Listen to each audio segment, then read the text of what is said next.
Mikkel Bachmann Andersen.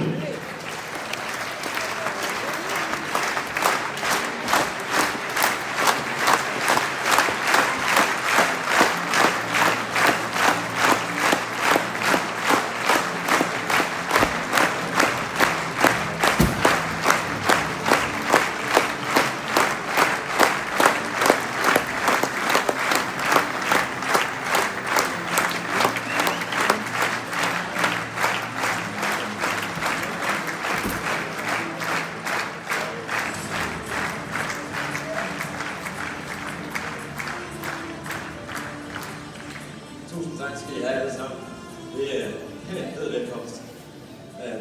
Jeg har fået lov til at fortælle lidt om, hvordan jeg træner, og hvordan vi kommer derhen til, at som man kan blive de her store resultater. Ja, han er blevet vist masser af gange i kæmpe trave og jaffassage og alle de ting, som man kan stå og sige wow til, men hvordan kommer jeg derhen, og hvordan træner jeg til daglig? Det kunne jeg godt tænke mig at give jer alle sammen lidt indblik i. Så først og fremmest så traver jeg så roligt som muligt her, når han lige lidt spændt, fordi jeg er ikke vant til at sidde så mange mennesker her, ikke? Men for mig er det vigtigst at lige finde den der runde trave, hvor han ikke traver kæmpe stort, men at være sig og lytte til mig. Det har været en rimelig stor udfordring med ham her, at få ham til at vende på mig, og lytte til mig, og være koncentreret hele vejen rundt. Så det er sådan set noget af det, jeg øver mig allermest i. Han kan alle tingene til Grand Prix meget, meget godt, så det øver jeg stort set aldrig efterhånden. Jeg laver til gengæld masser af sådan noget overgang, smidighed, styrkearbejde med ham, specielt sådan noget af spritpause. Han bare lytter til mig. Når jeg allerede set nu fra jeg kom ind til nu, begynder han at trække vejret og falde lidt ned. Så, og hvis det havde været et år siden, så var han ikke kommet ned på en halvanden omgang. Så I får ham ikke til at se i kæmpe gear i dag, men det kan man også bare gå ind på YouTube og se, hvis man gerne vil det. Så rider lidt i sidebevægelser her, mest for at han tager mit ben og flytter sig på mit ben. Så er ham her, han er sådan lidt kort hest med kort hals, tyk kort hals, som faktisk kan være svær at placere rigtigt. Når vi jo gerne vil have nakken højst, næsen ude foran loddet.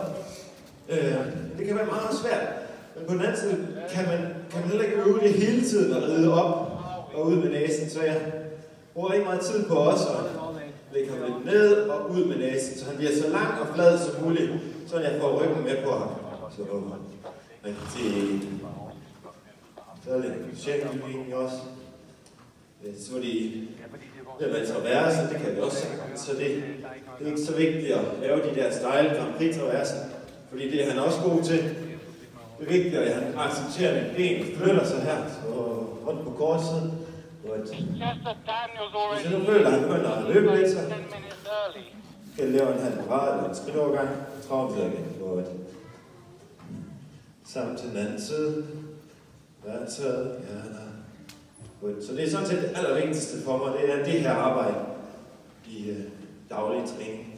Så han er meget, meget nem at sætte op til narrestreger, så det gør det ikke så meget.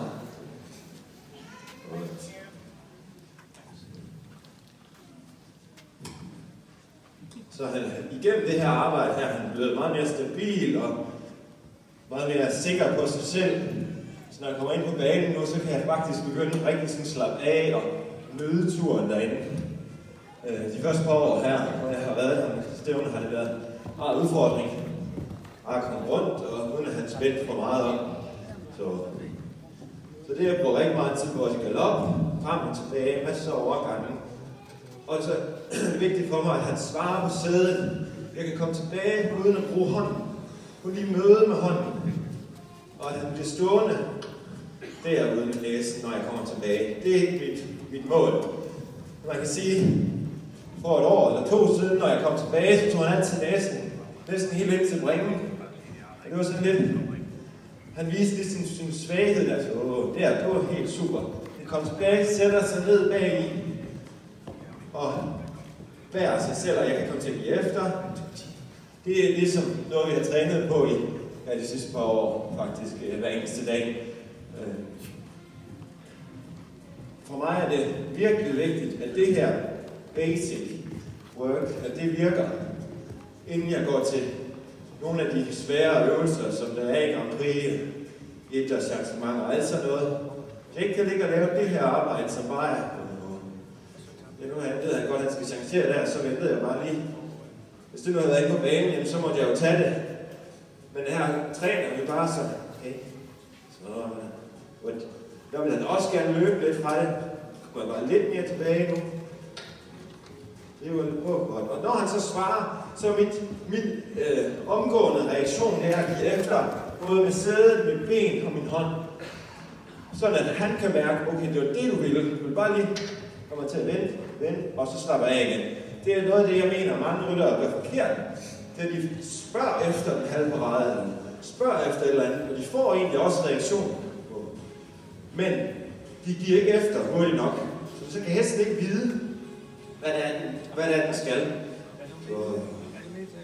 Så altid sørge for at få givet efter igen, eller release, som det hedder på engelsk.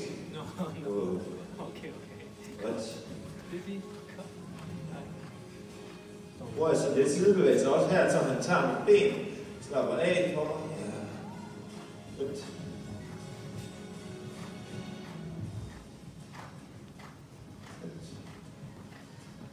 Og de her små halvparader, jeg laver her, hele tiden, ligesom siger, lige ved mig, der.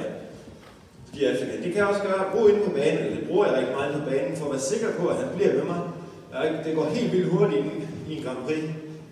Så hvis man ikke har de der halve grader på plads hele tiden, ja, så kommer man ind på etterne eller ind i en zigzag eller et eller andet, og får oftest en fejl, fordi man kommer ind og tænker, det passer ikke lige. Men så skal jeg lave den halve grad, inden øvelsen den går i gang. Sådan at jeg ikke skal først til at fange det op, når jeg er begyndt på øvelsen. Så kommer der som regel både spændinger og fejl. Så det her det er en god arbejdsform, hvor han sådan står godt ud med næsen. Han suger selv ud til lidet. Jeg kan få lov til at ride fremad og bliver fremme. Og jeg kan få lov til at komme tilbage på mit sæde. Så jeg prøver at demonstrere en gang, hvad der sker, hvis jeg ikke kommer tilbage på mit sæde, men jeg bruger hånden for meget. Og det gør jeg lige en gang her i bevægelse, så jeg jo bedre kan se det. Hvis jeg tager tilbage for meget med hånden, så kan jeg næsten se, hvor snæver han bliver på 0,0. Så smider han bare hovedet ind på bringen, og det vil jeg helst ikke have overhovedet. Men nu har jeg lige prøvet at demonstrere, hvor nemt det er for ham bare at komme ind med næsen. Så jeg øver jo rigtig meget, at jeg kan blive stående herude med hånden. Brug mit sæde til at ride frem med. Brug mit sæde til at komme tilbage. Godt. Og skriver lige en omgang på. Så er det vigtigt for mig, at alle de her ting, overgangen, hver eneste dag tjekker jeg overgangen, kan jeg gå frem, kan jeg gå tilbage, på meget nemme, easy hjælper. Hvis jeg ikke kan det, og det er lige meget, om det nu er mine Grand Prix'er, som er gode til det, jeg tjekker det alligevel hver eneste dag. Fordi er der lige nogle ting, hvor der er nogle stivheder, eller noget et eller andet, som vi lige skal have arbejdet på først, inden man går til jaftpassage og alle de der pirouetter og de svære ting, hvis man så springer over og ikke lige får fanget de her små ting op, så begynder man at få problemerne, så bliver det lidt, så kan man ikke komme lige ind i pirouetten, så får man skæve changementer, så får man spændinger, og man får en hest, der går for snævert, eller der er mange ting, der kan opstå. Så for mig er det virkelig vigtigt altid at teste de her grundlæggende grundledningsting, at de altid er der. Så vil jeg en lille smule til lidt mere galop. Lige hvor meget tid jeg egentlig har brugt allerede, men jeg tror det går. Gå lidt mere sådan, jeg er i en form, jeg godt kan lide, som styrker ham rigtig meget. Det er sådan en virkelig lave form. Og så vidt muligt ude med næsen, det kan godt være lidt svært. Så jeg vil gerne have ham til at strække sig ned, så isamling. Det er også meget på mit sæde, kommer lidt tilbage, så lidt i pirouettegalop, og så skal han blive ude med næsen. Og jeg kan give efter, uden han så løber væk igen fra det. Der. Det er godt for hans ryg. Det styrker ham bag til det. Han bygger ham op. og det styrker hans overligning. Så man ikke altid tænker, okay, det er så skal gå i Grand Prix-holdning. Overgang hjem. Så de der ting, bare de kan ligesom øves hver eneste dag. Svarer han på det, så kan man også ride alle de øvelser. Selvfølgelig skal man med en yngre hest også tage tingene og sådan noget, men nu kan han tingene ham her. Så det er vigtigt for mig. Godt. Kunne ligge og bare styre det her. Så kan jeg tage ham lidt op igen, kan jeg bare lige kort tolde, kan jeg tjekke det, kan jeg lige bare sige på et halvt grad sige op foran i stævneholdning. Yes, sådan. Og så kan jeg i princippet lægge ham ned igen, for han svarede jo lige til det, jeg gerne ville. Godt.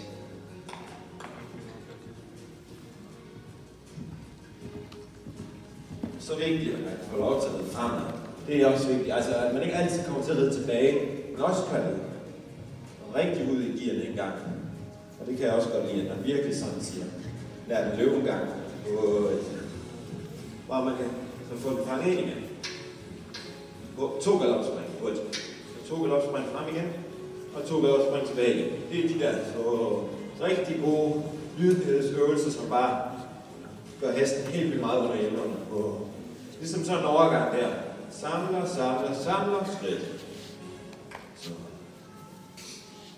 kan lige skridt med opgang, så får jeg en lille smule mere til lidt travarbejde også. Lidt mod jagtpassage. Daniel, mens du skrider rundt her, så kunne det måske være, at vi kunne få sådan lidt mere at vide om sådan de 3 heste, du har lige nu på absolut topland. Nu kan det godt være, at både jeg har sagt, og Ole Magnus har sagt, at du har 2 med i top 10 i verden formentlig på mandag, når en ny verdensrangliste kommer, men du har jo en mere, der er mange nævnes for faktisk at være endnu bedre end de 2 yngste. Hvad er det for en 3 heste, du har, og hvad er forskellen på dem? Jamen, jeg er jo en Septor også, som er helt fantastisk, er efter Sack og er 11 år ligesom ham her. Har gjort det rigtig godt allerede, vejler mod 80% i Grand Prix, har gjort det et par gange, og det er helt fantastisk. Og så har jeg jo så sagt, som vi ved, og ham her, at have 3 heste på det niveau, det er der kun én rytter i verden, der har, og det er Isabel Wert. Og det er jeg vildt stolt af, men jeg er også taknemmelig for at have muligheden for at kunne have det på det her sted, at vi satser på sporten. Altså det er klart, at sådan nogle heste, de står jo virkelig i en høj kurs, at hvis vi ville sælge dem, så var det ikke så svært. Så jeg er virkelig glad for, at jeg har den mulighed, at jeg kan det, og selv lave en fantastisk karriere, og det er jeg virkelig, virkelig glad og stolt over, at jeg har den mulighed her på Blue Horse. Men det er klart, at når man har 3 heste på det niveau, så er man ikke helt så sårbar. Hvis der skulle være en skade, eller hvis der sker et eller andet, den hest, der ikke lige topper på det tidspunkt, så kan man tage den, der topper. Så det er jo virkelig, virkelig fedt. Her til World Cup-sæson havde jeg reddet 3 kvalifikationer og lå rigtig godt på listen. Jeg havde bare reddet 3 kvalifikationer med 3 forskellige heste. Så jeg var egentlig ikke kvalificeret med nogen hest. Så jeg stod lige og manglede, jeg var sådan lidt, hvad gør vi, og hvad for en hest? Og ja, så det er sådan nogle gange de der små problemer, der kommer, når man har flere heste at vælge med. Jeg vil gå lidt videre her med ham her. Der er der lidt trav. Så lige tjek, er han fremme, svarer han. Det var det er rigeligt.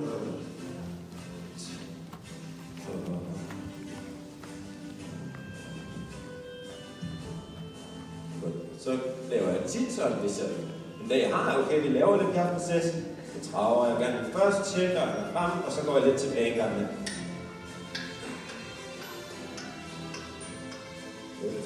Og frem igen. Det hjælper ikke, fordi jeg skal lave passage 2 omgange, som syrer ham til. Det er bare at teste, at han er der, når jeg vil tilbage. Ja, og frem. Det er også lidt ligesom i galop, at han kan komme tilbage på ingen tid.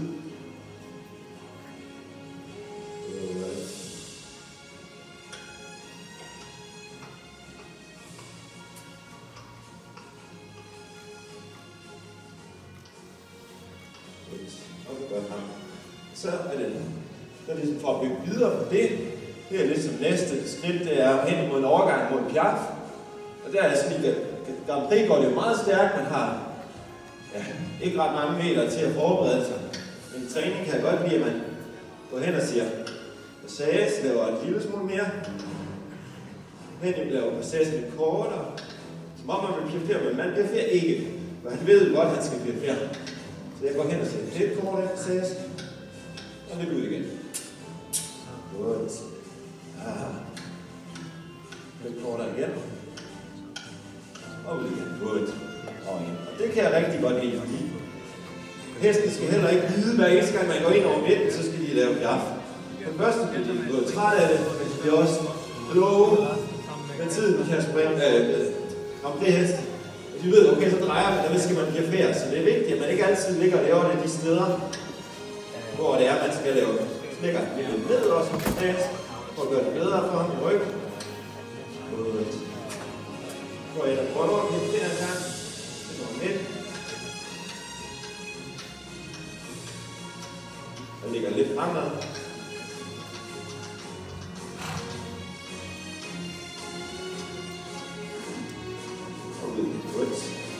Så også i træning.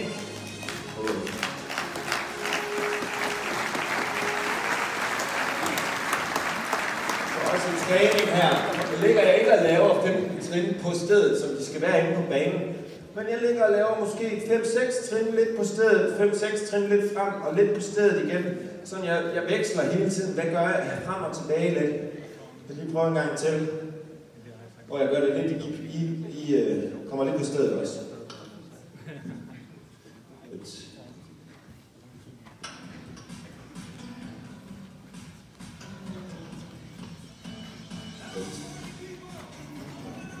Og jeg kan sige, at den bjerg, vi lavede, det er den første bjerg, jeg har lavet siden Sankt Hans Åbengods. Så han har ikke glemt det. Det er meget godt. Det er også en ting som rytter. Man skal ikke træne tingene for ofte. Hestene, de glemmer det aldrig. De kan måske blive rustne, men de glemmer det aldrig.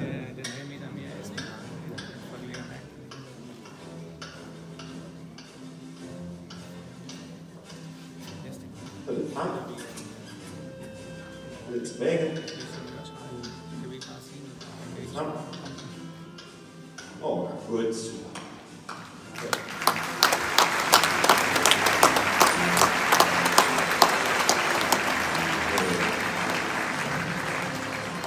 Så det er egentlig det, jeg godt vil vise jer i dag. Det er lidt sådan, det er normale ridning. Og det er sådan, jeg ligesom bygger det op. Nu laver jeg ikke piaf-passage ret tit, for han er så god til det. Men lige en gang imellem er det godt lige at teste, men det er virkelig ikke ret tit, jeg gør det. Og jeg er så stolt over ham, at han tager de her omgivelser. Sådan en stiv arm herhjemme her. Normalt, hvis folk klapper, det har han normalt haft helt vildt svært ved. Og blev så bange for. Så det er bare så fedt, at han reagerer sådan her nu på, at de klapper, og han tager det helt afslappet. Og det er virkelig svært for mig, hvis man har været en rigtig god tur, og man slutter af, og hesten så føler egentlig, at den bliver straffet lidt. Så der var en rigtig god træner oppe i Herning, der sagde til ham, at du er nødt til at blive stående lidt, og holde ham lidt stille, så han lige slapper af og sænker hovedet lidt, inden du lader ham gå.